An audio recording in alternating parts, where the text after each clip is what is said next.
Okay, welcome my dear friends. Today we will discuss on a question that why we design test cases. So let us now answer a very fundamental question: why do you need to design a test cassette? Uh, can't we just test it with all the possible inputs? Because if we could test with all the possible inputs, then we can be sure that the software is working fine. But why we go about only designing few test cases and then execute those? The answer to this question is that even for a very small trivial, almost trivial software, if we want to test it exhaustively, it is extremely large number of test cases. Trillions of the test cases can be designed for exhaustive testing, and that input data domain is extremely large, and it will take thousands or millions of years to even test a simple program. We will see through an example that why this is so. We will take a simple program and see how many test cases are required to test it for all the possible test inputs. Since it is impractical to test with all the possible inputs, we need to develop an optimal test suite. This optimal test suite should be a reasonable size, and it should be able to uncover the largest or a maximum number of errors. Also, we cannot given random data because random data has a problem that we might give the same data again, and we might give a data which detects similar problems, similar bug that the test cases that were given earlier. We will see through an example. So even though we might test a software using 1000 test cases, a very small function, let's say we tested a 1000 test cases, but still if we are doing it in the random testing, we cannot sure that it has been tested well, because most of the test cases that have been generated randomly may be detecting the already detected bugs in that test case. So if the test cases are generated randomly, then claiming that we tested it using a large number of test cases does not indicate truly the effectiveness of testing. We might have tested with a million test cases, but if it is just random test case, then it does not mean that most of the bugs have been eliminated. Might just have detected very small number of bugs, if at all. Now let's see how to design test cases. Testing using random test cases does not mean that the system is tested well.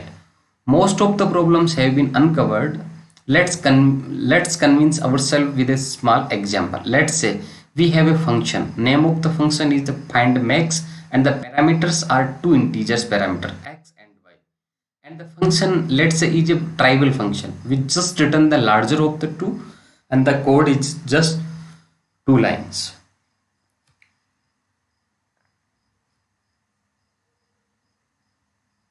But then let's say in this two-line code we have made a mistake. If x greater than y, max equal to x, as max equal to, it should have been y, but a mistake programmer has written max equal to x. Now if we give two test cases, for the test cases only represented the test data, omitted the other for consciousness and understandability.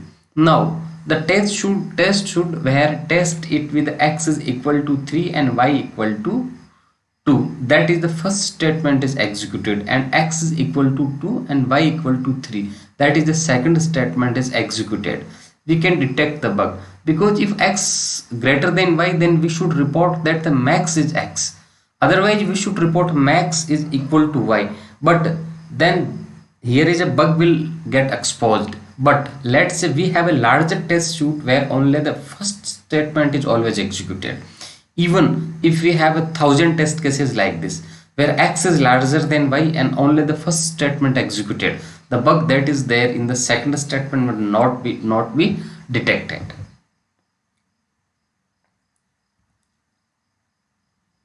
That example should convince us that if we have a large number of random test cases, that does not mean that we have tested the software well.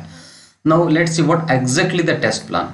Because before testing starts, the test plan is prepared. The content of the test plan are that for certain testing to be carried out, what are the features to be tested. This is what features have been already completed and those needs to be tested now. What features not to be tested? Maybe those features are still undergoing development and need not be tested. And test strategy that are deployed, we will see that there are many strategies. The black box and white box, and also there are several strategies of black box testing and several strategies for white box testing. The test suspension criteria, that if a fatal error, let's say crash, is observed, then we may not be able to run the other test cases, and then we must suspend the testing and then ask the developers to fix the problem before the other testing can be done. The test suspension criteria says that when under which situation the test case execution can be suspended and the developers asked to fix the bugs before testing is resumed. Stopping criteria, this say that as the testing goes on, progressively less bugs are detected and how long to test. The test effort is what is the plan, test effort that is required, how many testers for how many days, and so on. The test schedule is about when what type of testing will be done. Now let us see to go about the designing test cases. One very important concept here, that when we design test cases, each of our test case should target to detect different types of faults or bugs. No two test case should be actually target the same bugs, because that will only increase the number of test cases without reducing the bugs in the code. Now let's see the test strategy.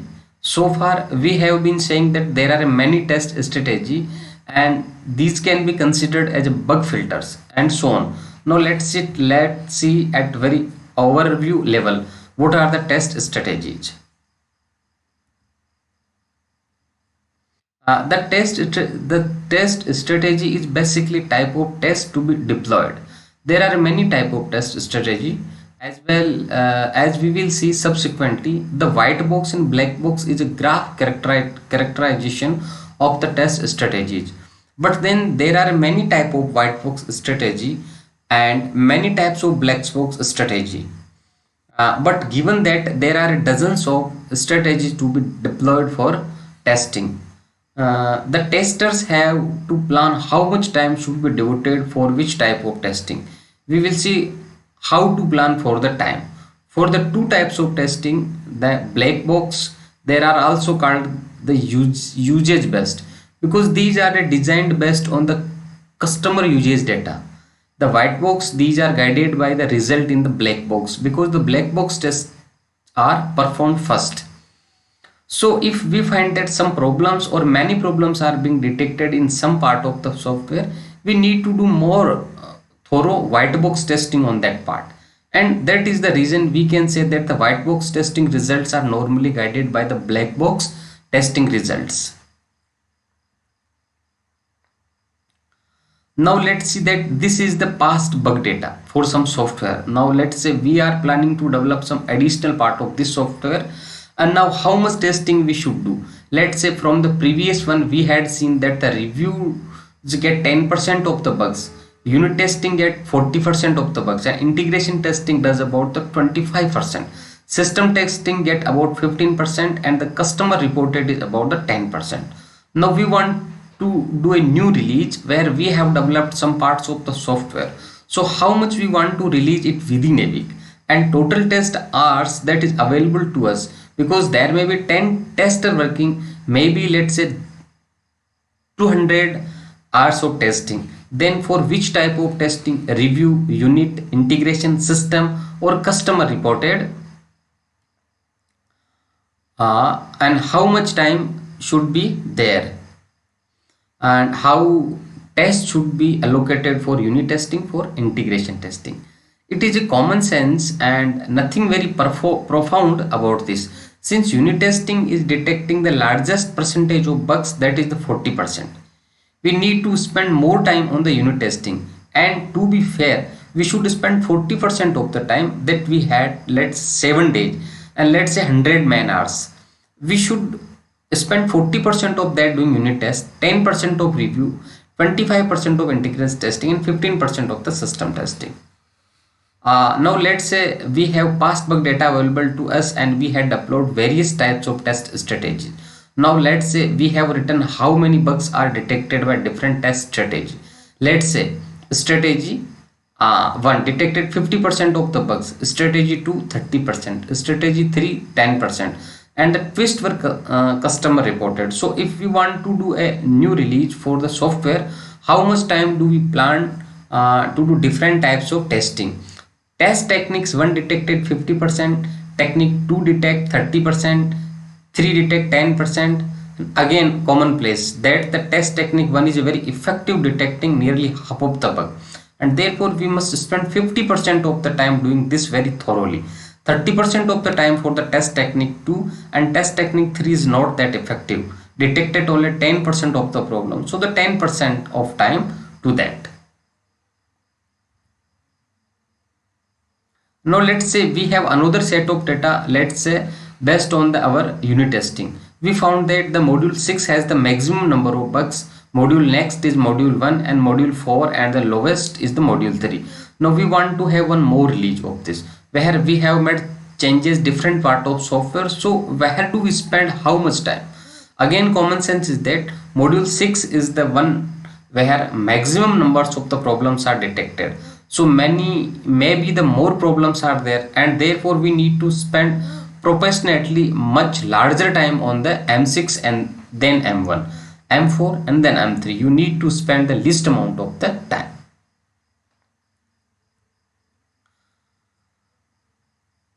Okay, thank you.